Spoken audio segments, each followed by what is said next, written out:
Good morning, everybody, especially USA hockey fans, and welcome to a Monday edition of Morning Cup of Hockey presented by Bet365. Open an account with Bet365 today and bet on a huge range of markets. Whatever the moment, it's never ordinary at Bet365. So use our code NATION, NATION, in all caps. We're going to kick things off with the World Junior and the United States back-to-back gold medal champions. Colby, I'll send it over to you right away, and we'll get into some other topics throughout the show, but I know you're probably fired up as a former USA World Junior player. So what were your thoughts of last night's game? I have a couple thoughts too, but I'm curious to hear your initial thoughts on what happened last night. Well, look, I'll start with the fact that Finland's always tough in international competition. And that even starts at U17 level. Generally speaking, the Finns are maybe not the most talented team in the tournament ever, but they always play with a lot of structure, a lot of discipline. They always have good goaltending. So you knew it was going to be a difficult game. And to be honest, they really controlled the first half of the game. I mean, I was just going to say, first 30 minutes. First period was ugly for Team USA. And the first bit of the second period, they were just running around. And, I didn't love, I thought the second goal was soft. I know you didn't like the third goal either, and I was like, I don't know, man. That's a perfect shot, low blocker from inside the dots. That's a tough save to make. Yeah, I mean, here's what I would. No, I'm talking about the long shot. I know, but then we were texting about the third one though, and you said that's got to be a stop. All I'm saying is like I'd say one was soft, and I didn't think the other one was soft. Was it the third one that we were arguing about? I wouldn't say that was a soft goal, but I just would like him to save it. Like you're this elite level goaltender. I'm looking for a save there, especially when your team is getting blitzed. So the fact that they were able to pull themselves out of that, they get a couple of really big individual plays. I thought, Leonard obviously took his game up a notch, even though he couldn't score. I felt like, what'd you say? Backdoor play. I think Steve Boyum gave him that pass. So it was a miss on the pass, but there was definitely room to improve in the first half of the game. But also, how about when Leonard goes 1-on-3 and he goes in on a breakaway and the backdoor play? I mean, the USA could have had 5 or 6 as well, but you could make that argument for Finland too. So overall, it was a good game. I don't know how Cole Hudson doesn't end up with MVP of the tournament. And I don't think that's BU bias. That's just you lead the tournament in scoring as a defenseman for the first time ever. Like the goals that he scored, the way that he scored them, there were no backdoor tap-ins for him. Like he created all of his own goals was really impressive. But him and Zeev Buium and the top line, and then you get a little bit of contribution from some guys down in the bottom of the lineup. But the craziest stat that somebody sent me last night, on the 37 goals that Team USA scored in the tournament, 36 of those goals had either a BU player or a BC player. Now, you look at the roster, there's a lot. With BC, you've got the 3 big dogs, Stiga, and then you have Fortescue, Manetian. Am I forgetting anybody else? No, I think that's it. So you have the 6. And then for BU, you've got Hudson, Yzerman, and Swoboda. Swoboda had a great tournament. Yeah. He had a great tournament. So, that was great to see because he's been a bit kind of a third and fourth liner the first semester. So that is crazy, though. 36 of the 37 points came off the stick of a BC player. 36 of the 37 goals had one of those guys, a part of it. So I see your jokes in the chat, and I saw Johnny's joke last night, but that's just reality. Those are just facts, cold, hard facts. I know people don't like cold, hard facts these days, but that's exactly what that is. So, great tournament. David Carl gets an all-star team to play as a team, play playoff hockey. buckle it down. You know, the shot blocking, the defending, I mean, all of those things are true. So, you know, it's another feather in his cap, no doubt. What did you make of the 3-on-3 overtime? Because I saw everyone online complaining about it. I thought it was beyond exciting. And I think people forget that the World Juniors overtime in the medal rounds is never played at 5-on-5, ever. At least from what I can remember. Like the John Carlson goal, I think people forget that that was 4-on-4. You know, like I would have loved to see him 4-on-4, but I wasn't complaining that it was 3-on-3. Like I thought it was really exciting. There were so many chances. I mean, mostly for the US, but I thought that was nonstop action, and I really enjoyed it. What did you make of the 3-on-3? Well, I disagree that it was nonstop action. The U.S. probably had 4 or 5 grade A chances. I mean, not for Finland, but nonstop action for the U.S. The amount of times the guys dragged it out of the offensive zone, you know, again, that's smart in 3-on-3. That's what you do. If you don't like the look that you have, you just regroup. But I don't like 3-on-3. I much in general, or you're saying for this? We've talked about how I feel about it in general. I think 3-on-3 has been kind of ruined for the most part.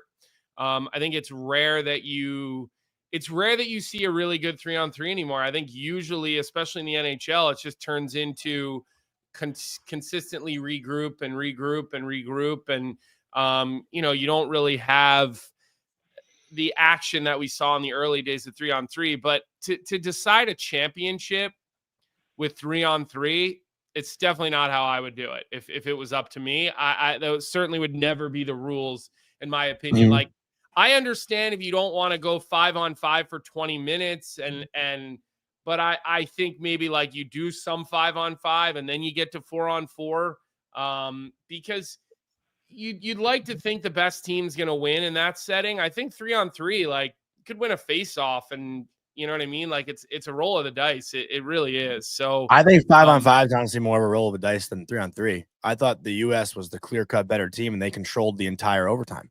Well, like, they had a lot more skill, but you'd have to, but they controlled the last 30 minutes of the game. When the U.S. when the U.S. played their game, they dominated everybody in this tournament when they played their game. So I'm also not a fan of a shootout ending a tournament like that, which we've seen in the past. I don't like that either. You know, no tournament should ever be finished in a shootout. I think everyone can agree on that. But the 3-on-3, to me, like what I said last night, I think, or maybe this morning over text, was let the Stanley Cup playoffs be the Stanley Cup playoffs. Let that be 5-on-5, continuous overtime. You know, it could be 5, 6, 7. But when it comes to these international, like, mini tournaments, I'm all for creativity. Like, make it as exciting as possible. And I know some people might think that 5-on-5 is the most exciting as possible, but if you're going to try new things and be creative in different ways, like, let it be these kinds of tournaments. Like, I wouldn't want, I don't know if I agree with that, but like the 4 Nations, if it goes gold medal game, 5-on-5, continuous overtime, like that obviously would be sick, but I wouldn't hate seeing 3-on-3 either. Like, remember how exciting it was in the World Cup of Hockey in 2016, like that 3-on-3 when Nathan McKinnon had that sick goal on Lundqvist. Like, that was unreal hockey.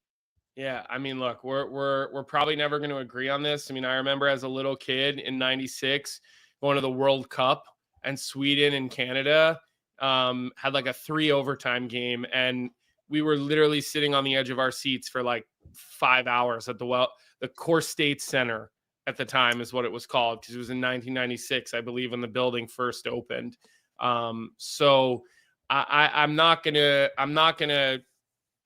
change my opinion on this. I'm really not. I think that it's you know, 4-on-4, I think I would be okay with. I think 4-on-4 is perfect. 4-on-4 is more of a normal situation in the game of hockey, but it opens up the ice. I think 3-on-3 is just, you know, it turns a little bit more into like shinny hockey. And again, I know that might be entertaining, but I just don't think it's the right way to settle a gold medal and settle a tournament. I think the bronze medal game was won in a shootout, right? Yeah, it was like a 14-round shootout. So that, like, I don't know, like, throw another 10 minutes up there and let them slug it out for overtime. I really I really would say that. And Adam Gilkis, who's obviously probably a Flyers fan if he remembers this, but yeah, John LeClair, first goal in the Core State Center before the Flyers ever played in it, because the World Cup, the World Cup in '96, that was a great tournament. So listen, the Americans have sort of planted a flag the last couple of years for this World Junior team, and it seems like Team Canada has lost with their whole process. And some of the comments coming out of Canada were a little absurd. They were a little absurd. I thought the coach, Dave Cameron, made all the wrong decisions. And he was asked why they didn't practice, because we're exhausted. There is no system for tired hockey players, was the quote from Dave Cameron, why they didn't hold a single practice. I mean, to me, that's so foolish, because when you're trying to implement a D-zone system and you're in a short tournament like that, there's no reason you can't get out on the ice and you can't do almost like a walkthrough pregame skate type of thing. Like, practice. Why are the players so tired? Just curiously, from what? Like, we're at the halfway mark of the season here. We're not at game 70. I agree. I fully agree. But I also I don't like that the U.S. and Finland had to play 2 days in a row in the gold medal game. Yeah, I would have loved for that game to be tonight. I agree. I thought the U.S. started out slow because they might have been tired from their game against Czechia the night before. Mm-hmm. Yeah, I no, wouldn't listen, have minded seeing that tonight. I'm with you. I don't know why they went back to back either. Yeah. I thought that was, especially because you'd like to think that the team that played the early game the night before, they get the benefit of that. Yeah, they're more rested. Exactly. But listen, life's not fair. They got off to a really bad start. But at the end of the day, the better team won, in my opinion, and it's hard to beat a team twice in a tournament like that.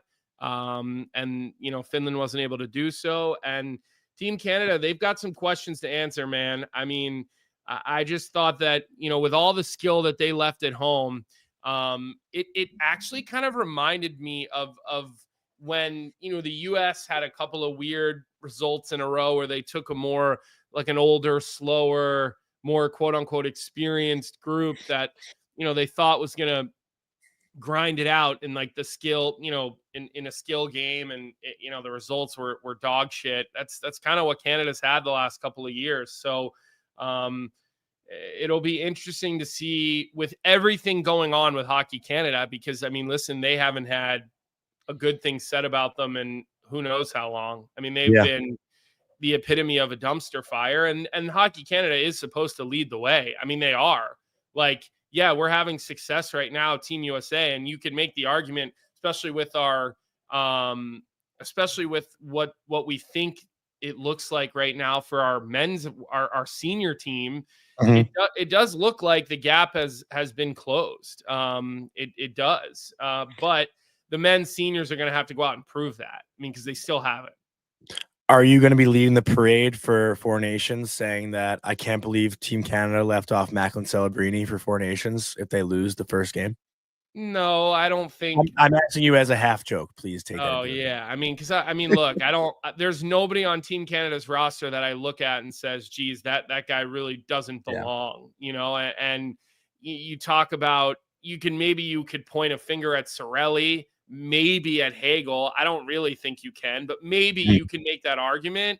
I'm not even making the argument. I'm kind of just, but if you're John Cooper, you want guys in a short tournament that you can count on in certain situations. Like you think David Carl, it's not a nice luxury for him to know what he's got in Zeev Buium, the guy who led the team in ice time. I don't know if I'd call that favoritism. I think I'd call that smart. You have a guy that you know what he's going to do in certain situations.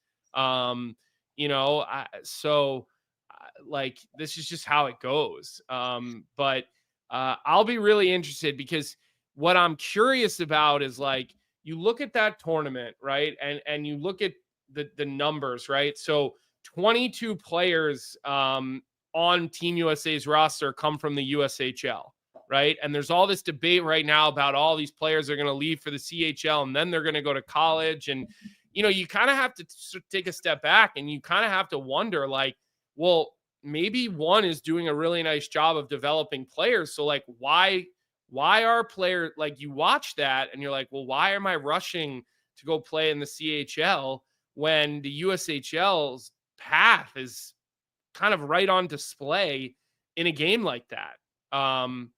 It really was. So it's sort of more thought into this whole CHL, NCAA, what's going to happen to these leagues? Are they going to play together? Are they going to join for one junior tournament? Are teams leaving the USHL, or at least trying to? Like, why? Why, I would ask. Like, I mean, we just watched that, and sure, the CHL left a lot of their good players behind. They didn't take Matthew Wood from the NCAA.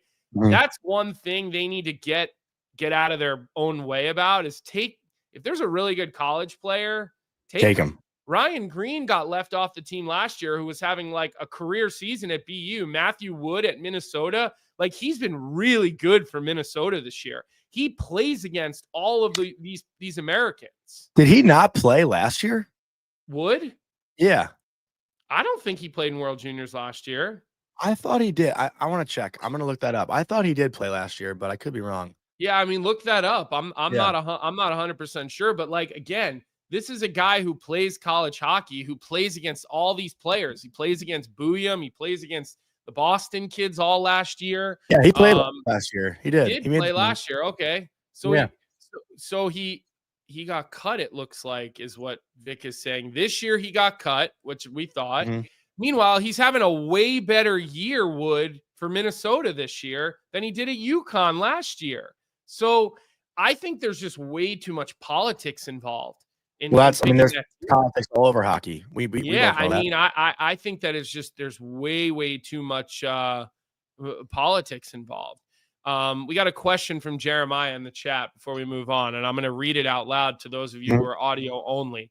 The question is, do we think the pandemic and how governments handled it had an effect on these kids in this age group, especially in Canada? I mean, I can't speak for them firsthand. I don't know what they went through. I mean, I don't know if you. Well, they didn't let them play. They didn't really let them play hockey. They didn't let them skate. They didn't let them go to the rink. So it's hard to say that it didn't affect them.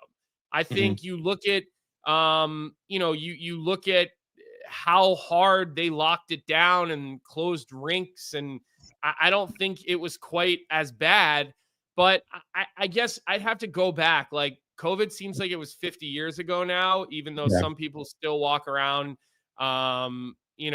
with their cloth masks on. But people are still like testing positive for it. I have friends who had COVID like 3 months ago. Tested for it. That's I don't know. Just whatever. But Frozen Four champion versus Memorial Cup champion, 2-game aggregate showcase by 2026.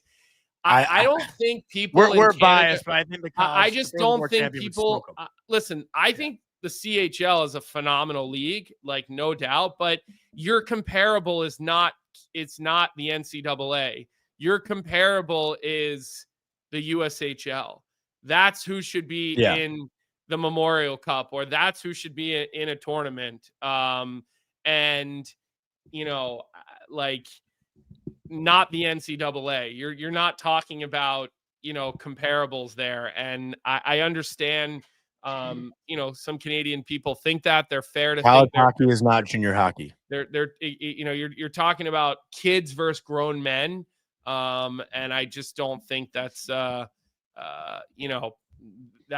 a real comparison. So, anyways, I don't know if you have any other thoughts on this, but, I saw Butchie's tweet about David Carl. Yeah, I was just going to bring up David Carl. I wanted to mention that, in the past 3 years, national championship, world junior gold, national championship, world junior gold. Like, this guy is just an unbelievable winner, 35 years old.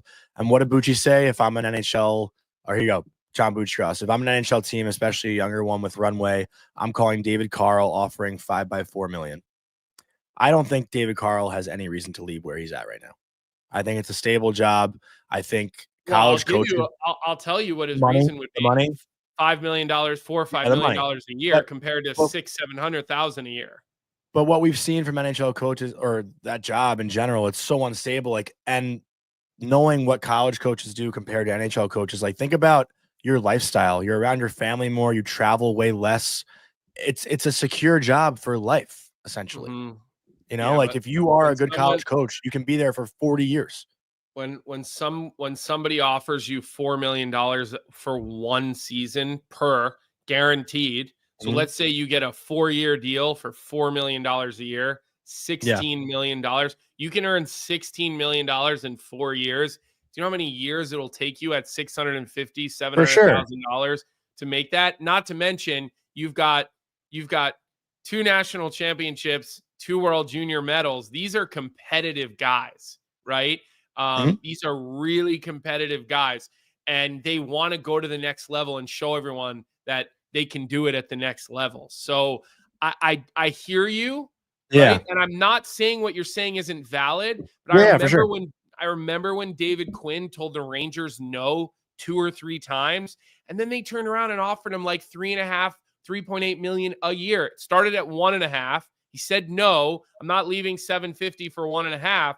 But when they upped it to 3.5 a year and they gave him a 5-year contract, now Mhm. all of a sudden you're talking about $18 million. That's going to take you like 25 seasons, 28 seasons to make that amount of money at BU. That's where you're like, all right, Jesus, I can't say no to this. Well, that's still good money, you know? Like, you're still making good money in college, and I just think like, let me ask you, like, you're a father of 2 now. If you got the BU coaching job and the NHL came calling, like, after 5 years, but knowing, you can be around your kids more, you don't have to travel as much, you're really traveling every other weekend of some sort. If you're in Hockey East, you're barely even traveling. You're staying over, like, 1 or 2 nights at most. So your lifestyle, I think, is just so much better to be around your own family. That's again, like, it's a lifestyle thing for me, and I think he's set for life at Denver. I don't know why he would leave that, but you would know Because better than me people when that you're are thinking. competitive want to go take on new challenges. And if first off, is this better? Said David Quinn was hot garbage in New York. Just realize something. Winning record. David Quinn was 10 games over 500 for 3 years of a rebuild. A rebuild. Okay. So they put out a letter that said we're burning it down and rebuilding. He then went 10 games over 500 for 3 years. So I think your categorization of David Quinn was hot garbage is narrative based and not based in reality or It's fact. because of Capo Caco. Um, the other thing that I would say is Johnny, like for me personally, if I was in that situation and a good NHL opportunity came my way, it would be a no brainer because the Yeah. NHL is the best in the world, and anything that I'm doing in life, I want to try to do it to the best that I possibly can do it. So yeah, can you continue to make 650 a year and take the bus and go play Northeastern and go play Harvard in the Beanpot every week? Yeah, you sure can. Or can DC continue to win NCHC turn? Yeah. And you know what? I think what he's done for himself is give him the opportunity to be really picky and really selective about what NHL job. Like, don't just go Mm. take one just to take one. And so I think that anybody who gets offered that type of opportunity in the NHL is not saying no to it. Yeah. No, it's a fair point. And listen, I don't even know David Carl, so I don't know why I would speak on his behalf. I'm just thinking about like what the college coaches get to do and what their job allows them to do. I think it's awesome. I think that's if I could have one job in hockey, I'd love to be a college head coach. I Yeah. think that is like almost the best and safest job you can have as long as you win, obviously. And Tommy T, I see your comment. I'm not talking about $650,000 like it's minimum wage. And I know Yeah. you're making a joke here. So Yeah. I totally I get that in the text here. But again, you know, when you have an opportunity to make 650,000 or somebody offers you $4 million to go do it in the best league in the world, on the biggest stage in the world, on national television with the best players in the world, I'm sorry, like I think that for the most part, the any competitors taking it. Any competitors taking it. I'm not belittling $650,000 by any stretch of an imagination, but you've got to put yourself in someone else's shoes. Like we all live in different realities here. So I get it. I see everybody's comments now about $650,000. Like you can live a very nice, comfortable lifestyle, but $4.5 million or $4 million, it's a higher number than 650, isn't it, John? Yeah. Is my math correct? Yeah, that money sounds pretty damn good to me. Now you're starting to talk about making enough money that you can then set up, the next generation of your family with, and so I'm just saying, like, I think you gotta keep perspective on these things. These people make a lot of money. Okay. We have to keep that perspective here. Yeah. Should we go into Frank Vatrano, or do you want to go into Jeremy Roenick here while we're talking about money? I think I'd rather get into the JR thing. I thought the JR thing was really interesting, and it stoked a lot of responses. Singsy was fired up. He was fired up. I think a lot of people were fired up about it. All right, so before we go into JR, I just want to give a quick shout out to our sponsor, Proraso, the most complete choice for shaving and beard care, made in Italy since 1948. Proraso has been a staple of Italian culture and barbershops globally for 4 generations. So get 15% off at Proraso-USA.com with our promo code Hockey15, in all caps, Hockey15. And I forgot who tweeted at us, Colby, but it might have been MYR Marine saying that, maybe one of us is going to be, it actually might have been Singsy too. One of us will be on JR side and one of us will be against it. I'm actually kind of with you on this. So if you want to lead into this conversation, I want you to take the reins here. Clip for anybody who didn't see it. So let's play the clip. So this was on Snipes and Stripes, which is JR and Tim Peel's podcast. And he had some comments about when he was at the Winter Classic, and then we'll talk about him. Go ahead, Vic, tee it up. All the players came up to meet Shelly and Savvy and congratulated us, saying hi, giving us respect, except for one. Oh boy. There needs to be respect in the game, and there needs to be, I think, respect for the history of the game. 100%. But there's one player that didn't come up to me, Shelly or Savvy, and that was the superstar of the Chicago Blackhawks, and that's Conor Bard. Regardless if we played 20 years ago or they're playing now, we're all still part of that family. And if we don't have that respect to go up and fist bump to say, hey, congratulations, what's going on? How can you do it with your own teammates, right? So I'm not ripping on him in terms of, his personality or anything like that. This kid needs to learn as a 19-year-old. This all is his learning curve. His learning curve has to be, if he's going to be a captain of this team, there's a lot of things that he has to think about in terms of being that leader and being that captain. And unfortunately, he dropped the ball. Do you want me to take this one first? Because I know you know JR personally, so your opinion might be different than mine. But like, I watched this clip and I texted you and Vic, and I was like, wow, I thought JR was going to rip him, like with the way he started that video, but he really used it as a teaching moment for Conor Bard. And listen, Conor Bard has the weight of the world on his shoulders as the next generational player in the NHL of an Original Six franchise, going to be the captain there one day. And I think Jeremy Roenick, while it might have not been necessary to do this, but he has his own show. He can give his own opinion. And he just says this needs to be a teaching moment for a young 19-year-old kid, that he has to show respect to the people before him in the organization, which I totally understand. Do I think maybe JR, is it a little bit of an ego thing? Probably. But at the same time, I'm not looking at that and saying, oh my God, Roenick ripped Conor Bard. I'm looking at it saying, oh, this is like an important moment for Conor Bard to grow and mature as a person. He's only a 19-year-old kid. What do you think? Well, I think the reaction to this is kind of a little overblown, or way overblown. I think it's a little bit interesting here because everybody, even in the chat right now, oh, JR gets his feelings hurt, blah, blah, blah. Like, people are just kind of coming right for JR. Here's what I'm going to say. All we ever do is talk about how, oh, nobody ever wants to have a personality. Nobody really will tell you what's going on behind the scenes. Current players won't say anything. Former players won't say anything. It's an old boys club. It's a fraternity. Like, I could go on and on, right? So here you have a guy who's always worn his emotions on his sleeve, always. He's always led with entertaining first. And now all of a sudden he wants to have an opinion about something, and everybody wants to jump down his throat. Everybody wants to call him out. Everybody has a problem. Like, I don't have any issue with it. The guy has his own show. He's going to talk about his personal experiences.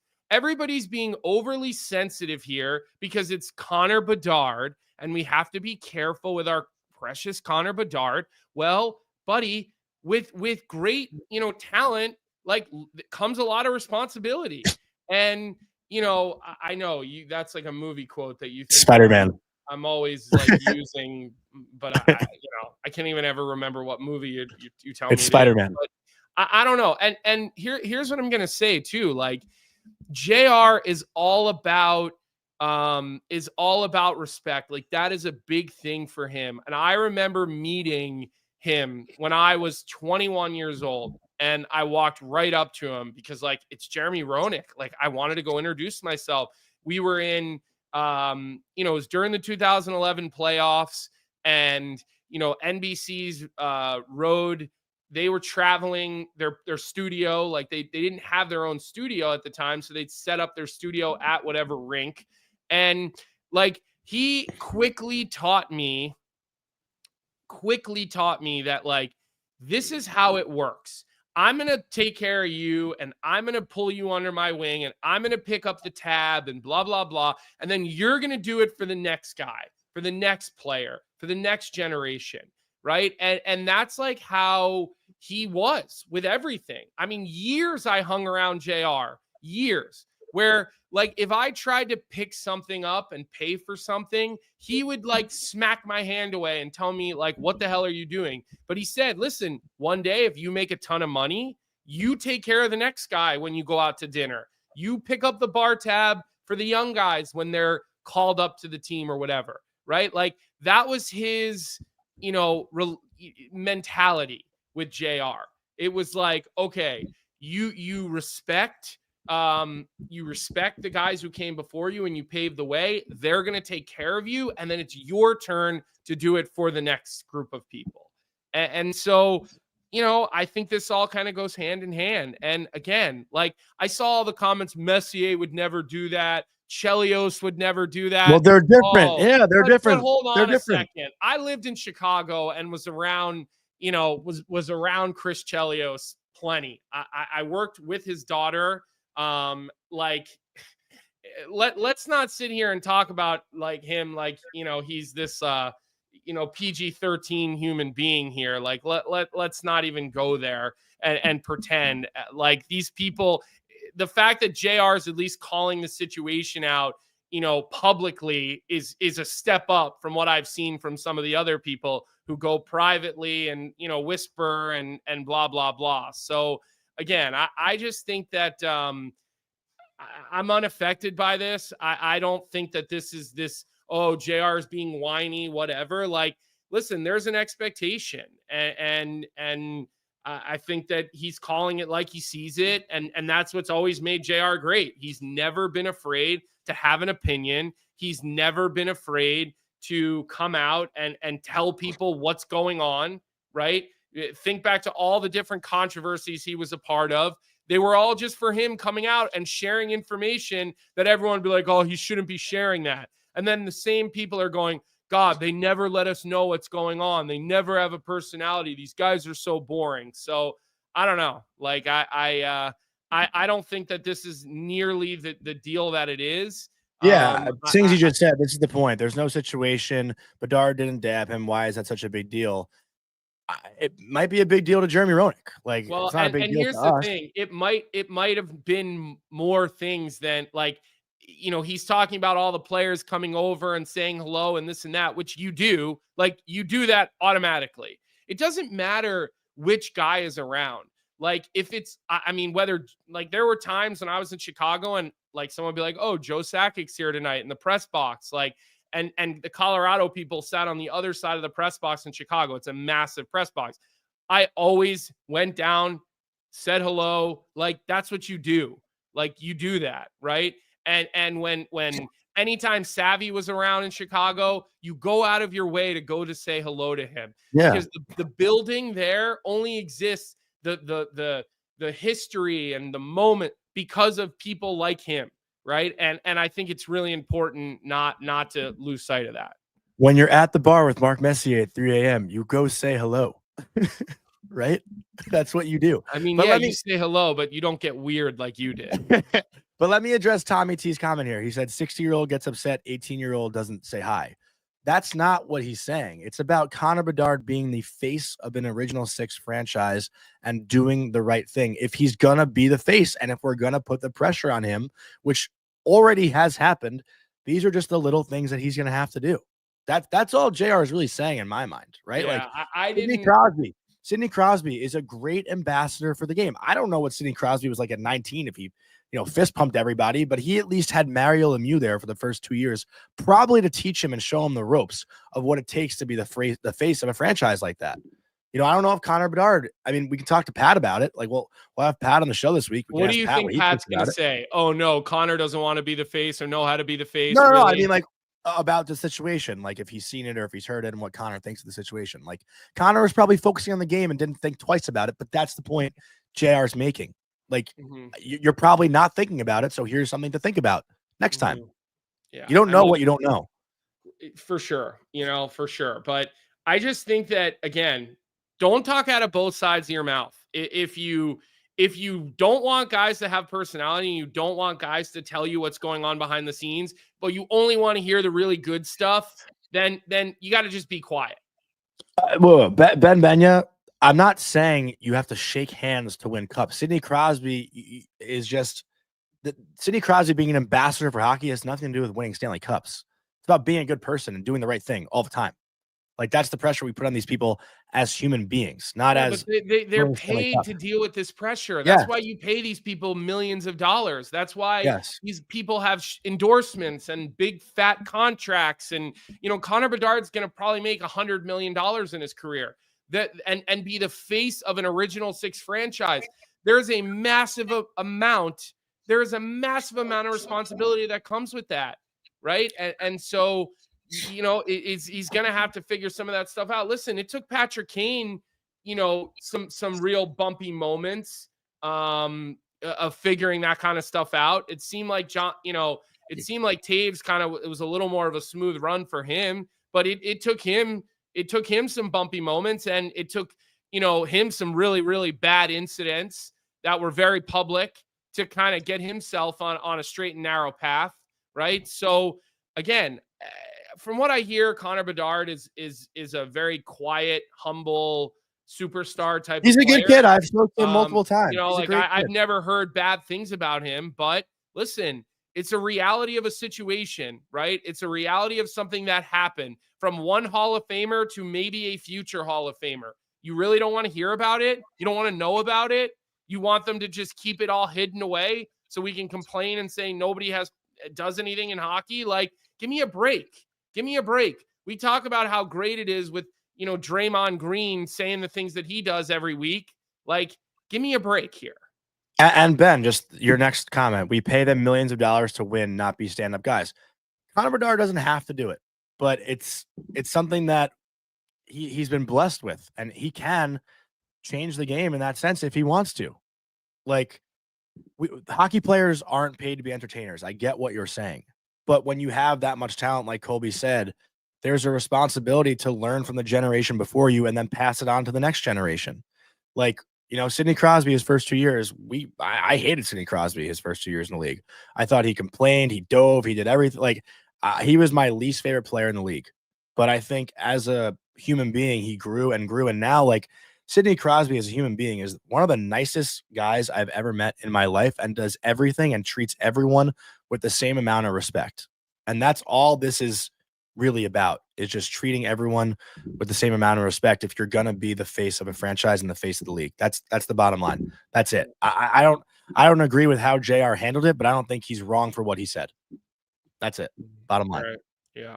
No, and I'm reading the comments and everybody's, calling it teenage drama and this and that. And look at all the excuses people are making. Like, I mean, look, it's You all get to have your own opinions. No, my last thing though, like everyone's saying Conor Bard didn't think this was a big deal. And that's all the point is. He didn't think about it because he doesn't know. And it's a teaching moment to think about it next time. That's it. That's all this is. That's it. And here's my other thing that I love, and it's the last thing I'm going to say. And this is, I'm talking directly to you, Singsy, here, but I also have seen other people say it. And everybody's like, the other statesmen of the NHL would have got word to Bedard through other channels. Like, people, like, you're guessing here. And I'm just letting you know, I've been around some of these statesmen that you're talking about, and they're not the statesmen that you think that they are. Okay. They're people that publicly are one way and privately are very different.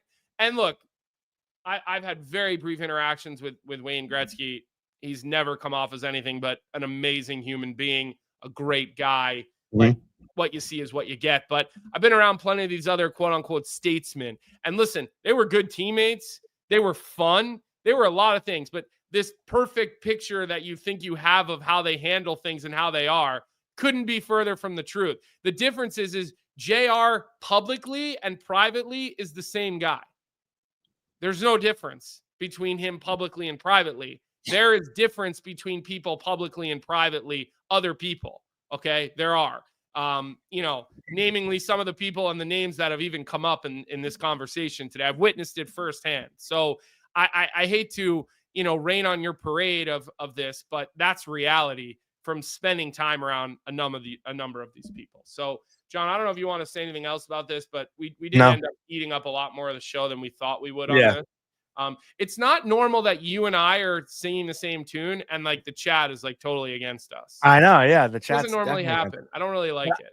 I was like, I like to make analogies, that. And I was thinking like, this is probably not apples to apples, but like you go to a girl's house the first time, you don't shake her dad's hand. Like that's how I'm looking at the situation. And next time Conor Bard knows to shake the dad's hand. Like that's how I'm looking at this. Right. Like, I don't know if that's necessarily apples to apples, but it's just a sign of respect. And that's literally all this is. That's it. All right, do you want to and the chat will probably come at me for that too. But that's like kind of the way I'm looking at it. Do you want to talk about Frank Vatrano's contract or do you want to talk about the Eastern Conference? Where do you want to go from here? Well, can you explain Frank Vatrano's contract situation? I mean, I've kind of understood it, I think, from reading everything about it. I know the $900,000 starts in 2035, but again, like how do these negotiations happen, and why is it not more common if players are able to do this? Because it's a great deal for him and for the team.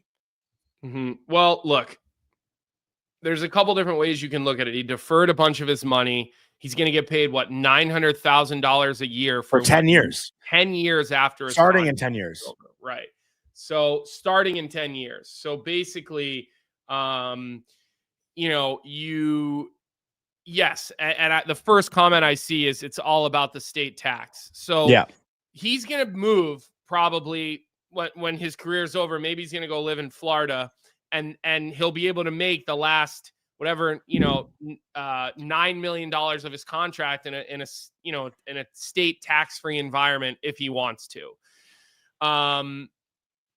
The question that I would have is when you start looking at the tax numbers and then you look at, let's just say, the S&P 500 and what the returns on that are, I'm not sure it makes that much of a difference. So he defers all that money. His cap hit, instead of being 6.7 or whatever, is now 4. I think it was 6 flat to 4.5. So he saves his team $1.5 million on the cap, rounding here, which is good for the team. And look, the reason that I think that this is an okay decision is one thing I think a lot of guys struggle with when they retire. They no longer have any income.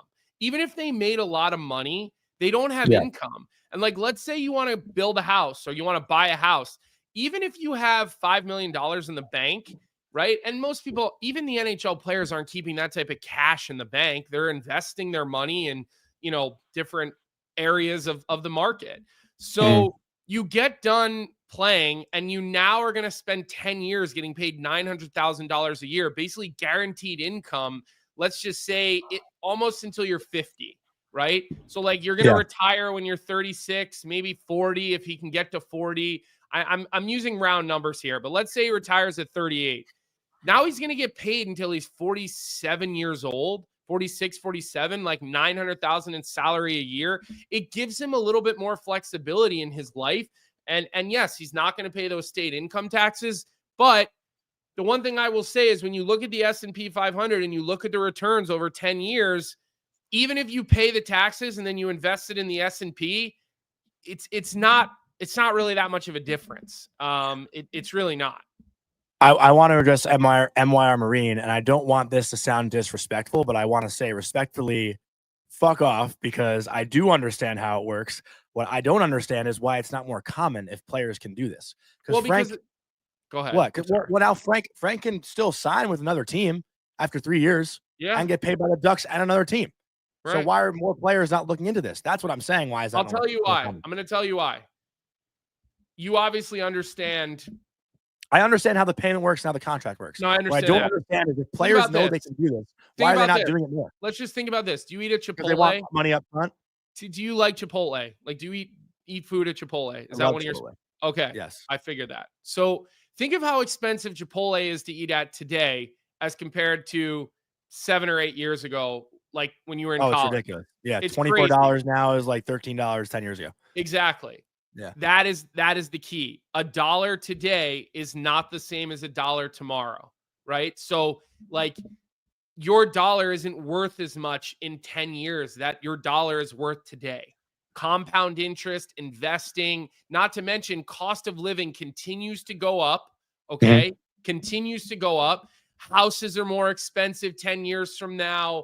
Everything, maybe that's not a great example because the housing market fluctuates, but generally speaking, real estate's always a safe investment, right? So I think that's why more players don't want to do it now is my money today is worth more than the same dollar tomorrow.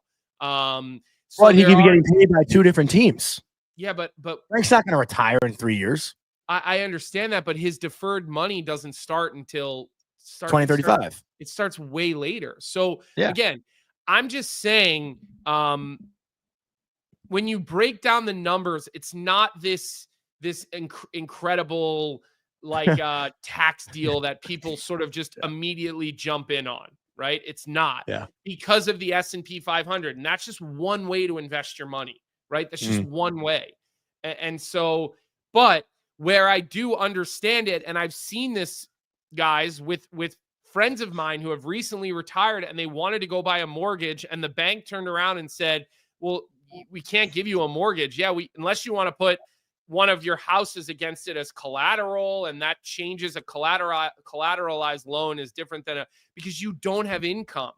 It's hard when you don't have W-2 income to have flexibility with banking, unless you're like worth $1 bazillion and you're just living off 4% interest or whatever, because you got $50 million in the bank.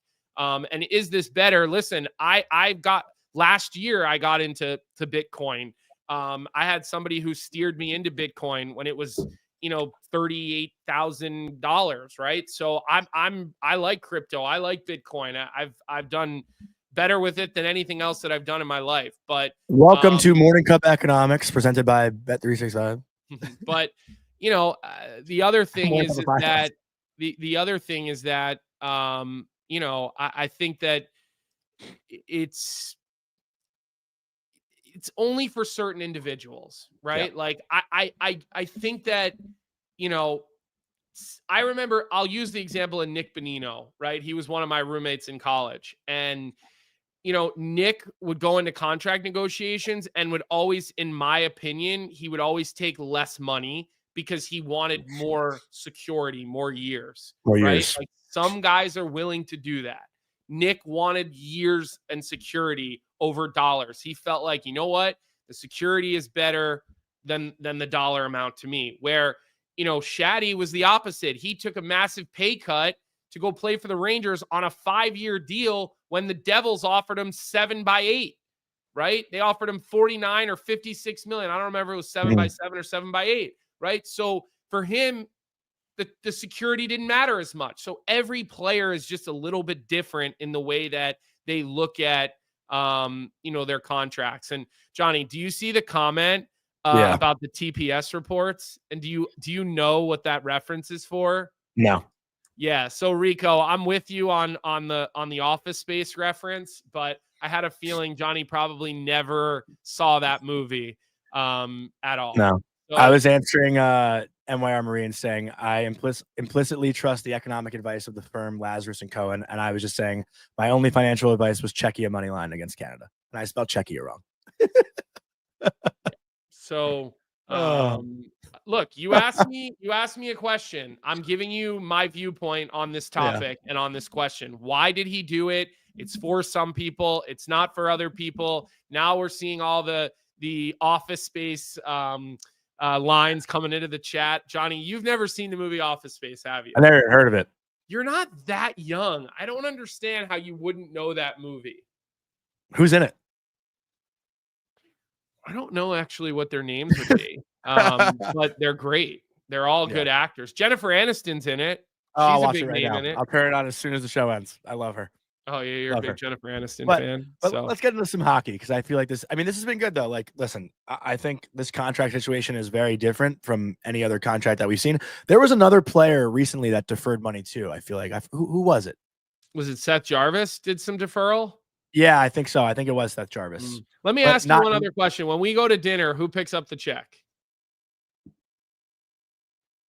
When we've gone to dinner. We've got a dinner, what, twice? No, we've gone to dinner a couple of times. I put my card down for Beauty and Essex, and I was pissed because I thought you guys were going to cover it. I've always picked up the tab for you. Let's be honest. Maybe. Okay. Still waiting on my corner store reservation, but that's a story. Did you send her dates that you wanted to go? I can't afford it right now. Okay. My wife said to you, send me dates and I'll get you a reservation. You haven't held up your end of the bargain, so stop bitching about it. Let's talk hockey, because Colby and I definitely disagree about this next topic, and it happened Thursday night, so it might be old news right now. But the Zach Benson Scott Wedgwood play in the Sabres Avalanche game on Thursday night. Again, I had no skin in this game, and it still fired me up. As you see right here, I forget who, it might have been Devon Toews on Colorado, shoves Benson into Wedgwood, and there's like maybe 3 seconds before Benson puts that in. But the referee watches Benson fall into Wedgwood. And again, this is not goalie interference. I don't think it should have been called goalie interference. But when you see the goalie go down and there's not a clear-cut scoring chance immediately, I don't know how you don't blow that play dead. I don't get it. And I know the rule is when a player's hurt, the team whose player is hurt has to get possession of the puck. But when it's a goalie, we don't treat goalies like they're normal players. We don't. And I saw a lot of people saying that they should be treated like a normal player, but they are not. Goalies have a crease. They have their own protected area. They have the rule of goalie interference, so no one can touch them. And I don't understand how this goal stood. And just like the Ben Bishop call in 2019, I don't get how that stood either, because we want to protect the goalies at all times. But when they're actually hurt, we don't protect them. It makes no fucking sense to me. I don't get it. And you disagreed with me. No, I'm laughing at the chat. Goalies aren't normal people, Zach Anderson said. Well, we can definitely agree on that. Look, here's the reality of this situation. I don't think a penalty should have been called, but just blow the play dead. The reality is the situation is that they kind of followed the rule correctly. So maybe I've seen mixed of the rules, because I've seen it's a judgment call also. The ref can decide the severity of the injured player. Mm-hmm. And yeah, you can't compare the goalie losing his helmet. That to me is a little bit different. Yeah, that's way different. We're not talking apples to apples if we're talking about a goalie losing his helmet. Look, what if his leg got cut open by the skate? Again, is he just supposed to lay there holding his leg while Buffalo can just have the puck in the zone for 30 more seconds while he sits there? The problem is that the puck's in the offensive zone. It's right around the net. The player gets hit into the goaltender. Look, I hate seeing Scott Wedgwood go down. I hate the result of the play, but Benson gets hit into him by Toews, right? It wasn't Toews. I think it was Parker Kelly. Okay, fine. Parker Kelly. Sorry. Yeah. And the puck is right there. it's a difficult decision to make. And then I don't like when you actually look at the rule. And even Jared Bednar said after, yeah, I know what the rule is, but I still don't think give they a should have shit. blown it down. Like that's literally what he said. You know, and it's a tricky situation. And I know David Roth, our who's a loyal listener, who always yells at us for our stance on goaltenders. Is he in the chat right now? Yeah, he was. I don't shitting think on he's us on in the Twitter. chat. No, I don't think he's here in the chat, but he usually gets the show later in the day at some point. So I know I'll get an angry, like I you know me, I'm never afraid to have an opinion when I have one. I don't have a super strong opinion on this because first off, like I think it sounds like the refs like followed the rule book. So maybe it's the rule that needs to get adjusted. But what happens if goaltenders just start going down and laying there and saying they're hurt when there's a scrum right around the net and then they got to blow it down every time? Like, but the scrum wasn't around the net. The puck went into the corner. Yes, it was, Johnny. We're talking about a puck went into the that was corner. 6 feet from the net, 8 feet from the net. Like, Did the puck not go to the corner? Yeah, not deep. Like, was it all the way into the corner? I mean, it was like just outside the trapezoid. Maybe an inch off the wall. Okay, but how quick does the puck get from the trapezoid to the net? Less than a second? Less than 2 seconds? Like we're talking about this. We're talking about this like it was 30 seconds. Like, you know, he gets hurt. The ref is watching it, seeing it happen. Well, I mean, that's not true. Okay, so he looks right at Wedgwood right before. It does get to the corner, but look at how quick it gets back to the net. Like, that's what I'm saying. What if goaltenders start pretending like they got injured and they have to blow the whistle down as the other team has a breakaway? The goalie could just grab his hamstring and lay down in the back of his crease like he got shot while a guy's on a breakaway. Do we have to blow that down? But my point is that these are gray areas. Like it's a different, so you have to follow the rule book. I don't know. I thought I saw the rule book saying that this is a judgment call. And I thought the ref, when you see Wedgwood go down like that, if that happened to the Rangers, it happened to Colorado and I was outraged. If that happened to the Rangers, you wouldn't even want to talk to me. If it what? But if that happened to the Rangers, you wouldn't even want to talk to me because I would be so ignorant about the whole thing. But even with the Avs, I'm still fired up about it. Like I don't know. I don't see. Listen, I don't like the play. Like I don't. I'm not. You know, I don't like the play at all. I'm not saying I like the play, but when it's a gray area and you're a referee, like even Bednar said, like I don't care what the rule is. They should have blown it down. Wasn't that his quote? Well, I also think earlier in that game, Dahlin got hit with it. I think Dahlin got hurt, and they blew the whistle dead right away. Where was the puck?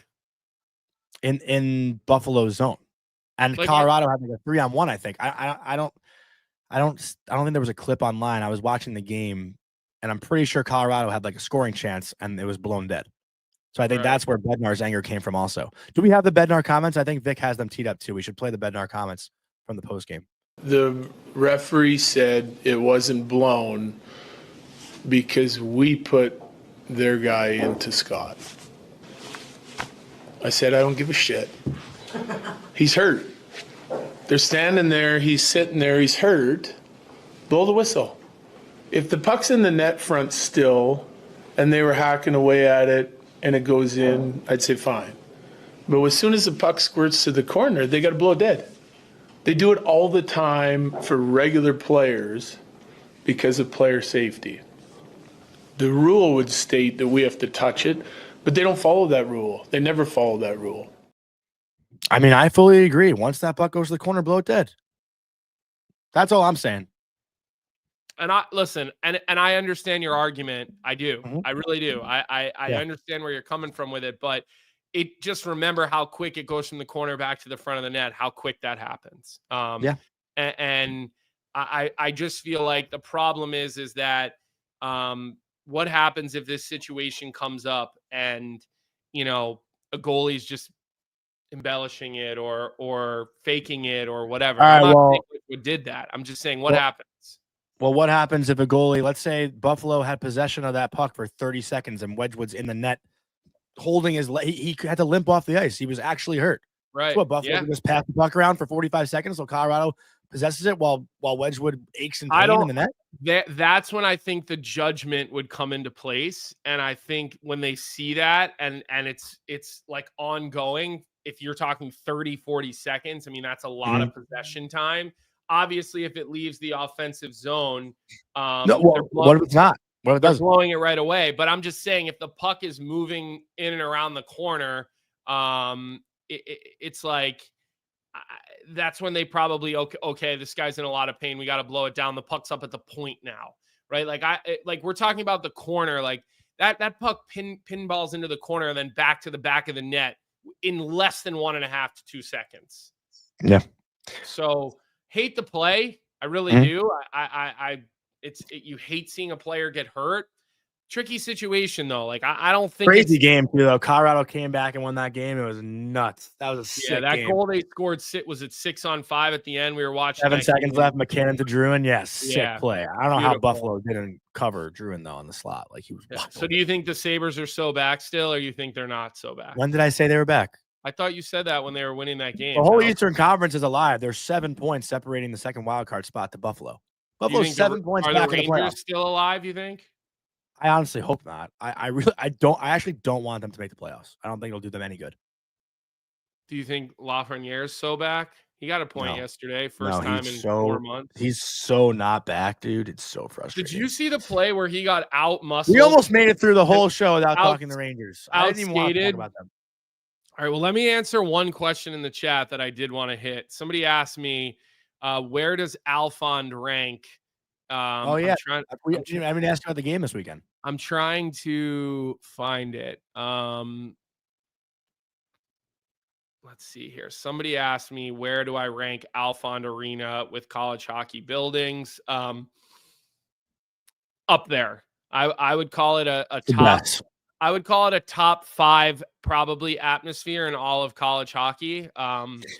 And what I love is that they're putting this big 60-70 million addition in there, but that's only going to be like player, like locker rooms and, weight rooms and training rooms and all that stuff. It's not going to actually affect the arena because the arena is amazing. The fans are amazing. I mean, there was not one empty seat. Like it was a sellout, but it was a true sellout where there was not an empty seat in the entire building. Now, the student section was full, but not with normal students. So I would say as far as an Alfond Arena crowd goes, I'd probably give it a 6.5, 7 out of 10.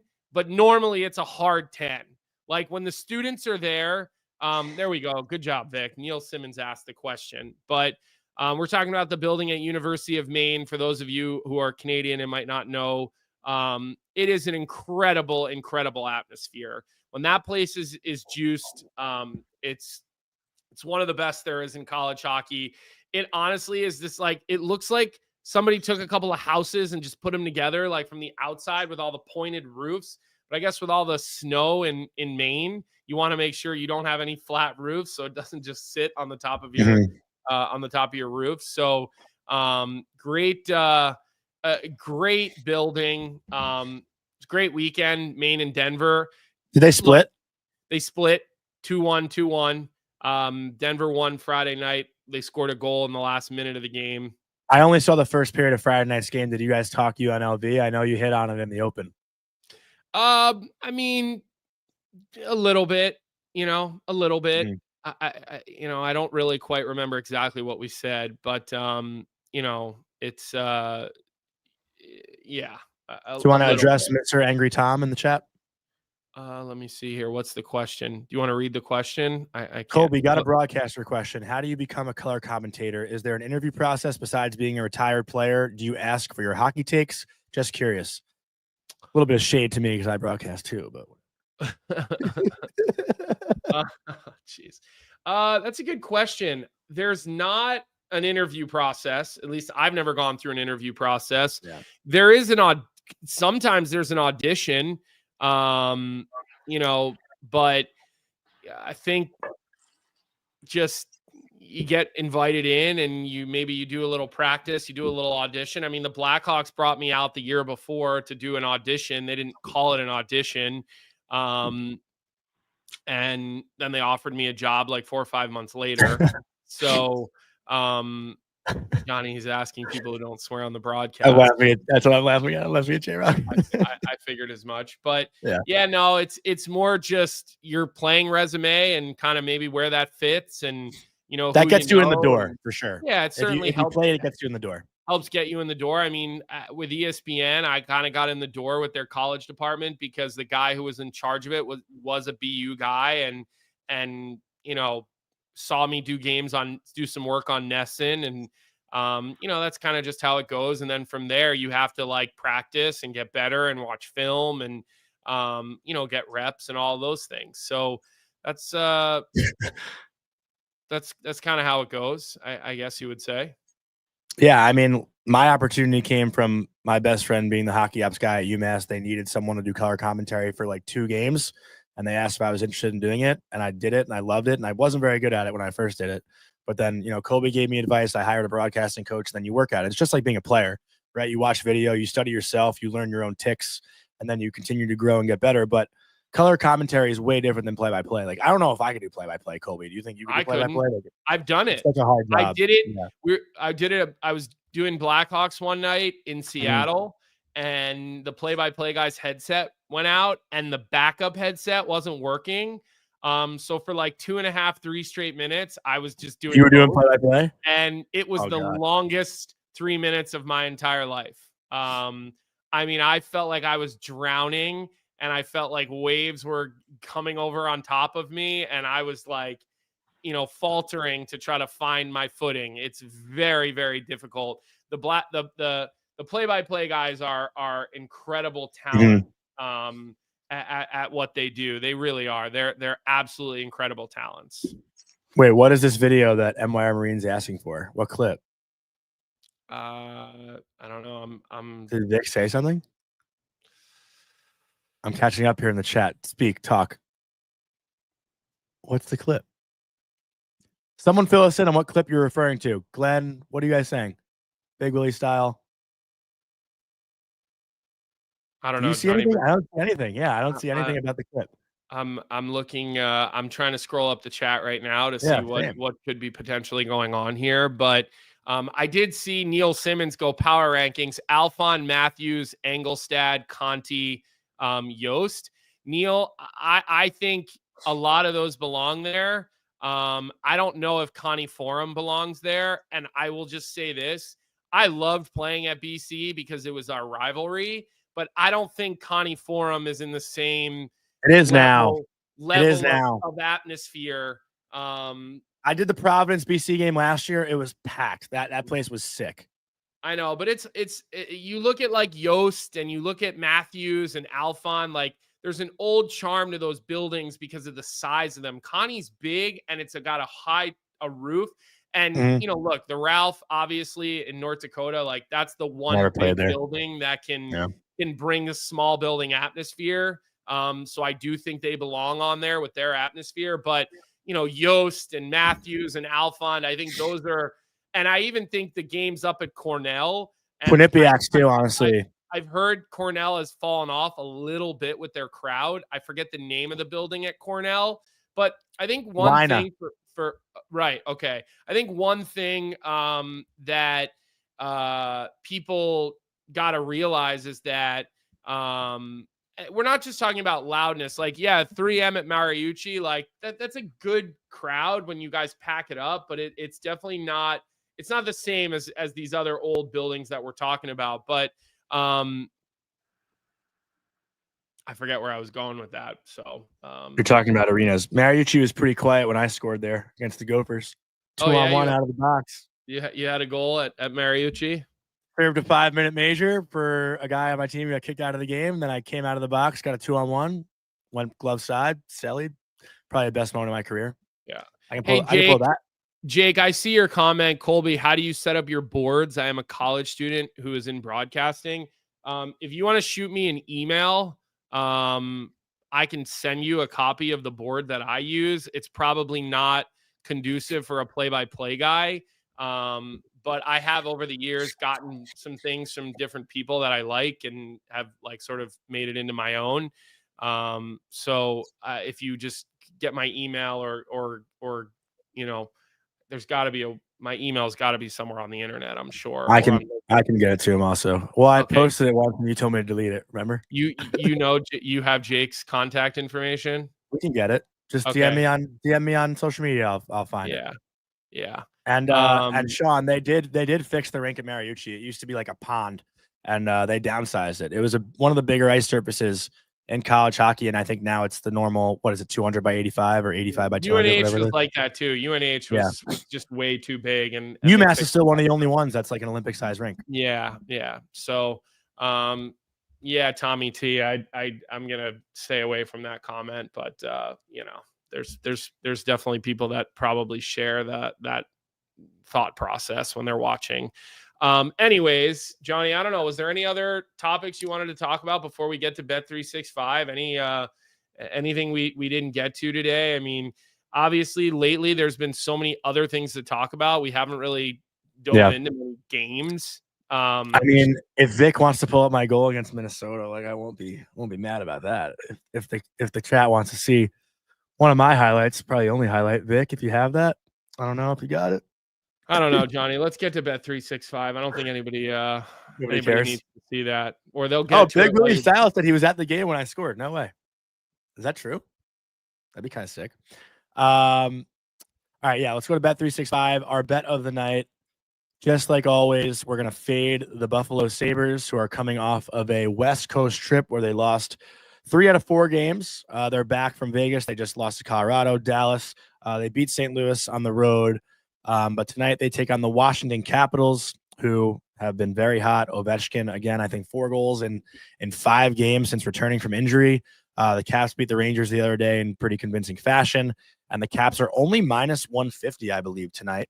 Minus 150 on Bet365. So not too much juice on the Capitals tonight in Buffalo. And I think that's the good pick tonight. Anyone else have any picks? I'm seeing Avs minus 125 versus Florida. I don't hate that actually either, but I think the Capitals are a safer bet against Buffalo tonight. Most of us remember where we were when Johnny scored against Minnesota. It was New Year's Eve. My parents weren't even watching the game. It was like the one game they didn't watch. Oh, man. Yeah.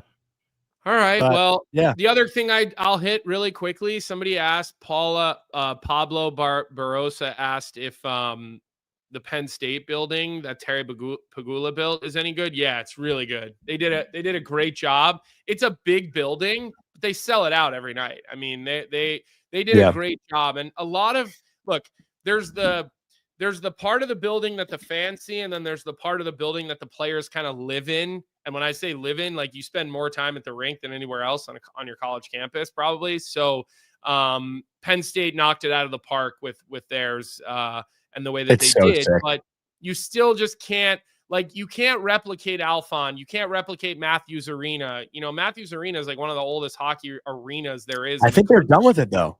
They are. It's collapsing. Last year, right? Yeah, they have to. It's a safety issue.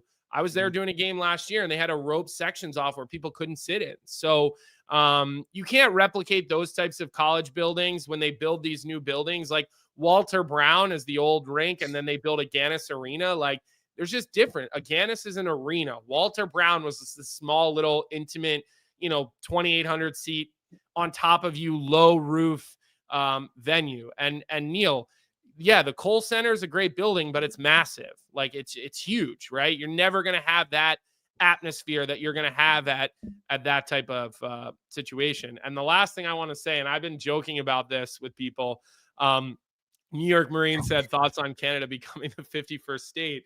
I think the minute the U.S. outdid Canada in the World Juniors, I texted Vic and I said, well, if you can't beat us in hockey, you might as well just join us.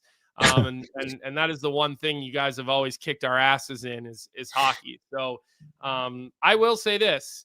I am a fan of a union. I don't think 51st state is realistic, but like in Europe, they have the EU, right? You get like an EU passport. You can travel freely. Their economies work together, all of those things. Like, I don't think that's a bad idea. I think Canada and the US should be in lockstep with that kind of thing. We keep our own sports teams, we keep our own, leaderships and whatnot, but there could be like some sort of economical union that'd be good for everybody. I don't know. That's all I'm thinking. And especially if we're going to be better at hockey and have better goaltenders, then yeah, why not? So obviously kidding about that. So look, it's been a weird couple of weeks with all the holidays. We had the Christmas break, then we had New Year's, and then, there's been days off. So make sure you get back into the swing of things with us. Obviously, we do this, for you guys and with you guys, as you saw today. I mean, the show went on a complete chat drove the show today. Yeah, chat drove the show today for sure. Your comments kept us in certain topics that we didn't think were going to be a big deal. And obviously your guys' opinions are important to us and help fuel the show. So we do appreciate that. And we had a little bit of a longer show today, but make sure you give us a like on this episode, as we always tell you to do. There's definitely a correlation into views on the show to likes. It's obvious. Make sure you subscribe to the Daily Face-Off YouTube channel. Everybody's back going. Obviously, Daily Face-Off Live will be at noon today. And we will have the sheet at 3 p.m. Obviously, those guys were grinding away on the World Juniors. I'm sure there'll be some talk about that kind of stuff in Hockey Canada on those two. But other than that, like it's time now. It's January 6th. We're in 2025. The Stanley Cup will be awarded this year. And if you think about it, Johnny, last year we started the show on in January. It went really quickly, and all of a sudden we're like, holy shit, it's trade deadline. And then we're like, oh my God, it's playoffs. Like, so these things are happening. They're coming.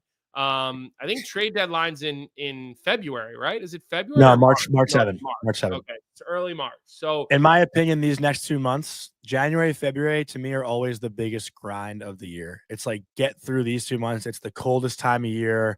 There's like not much to look forward to. And then once March hits, like everything good is right on the horizon. Spring, playoffs, trade deadline, like just get through January and February and everything good is right there. Like these 2 months are such a grind, but continue with your closing. Sorry.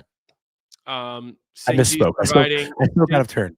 Singsy is providing stock advice in the chat. So I need some financial advice.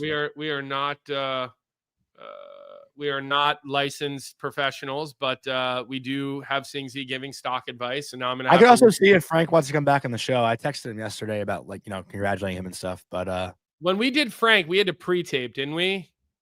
Yes. He didn't come on live, right? Yeah. Got it. Okay.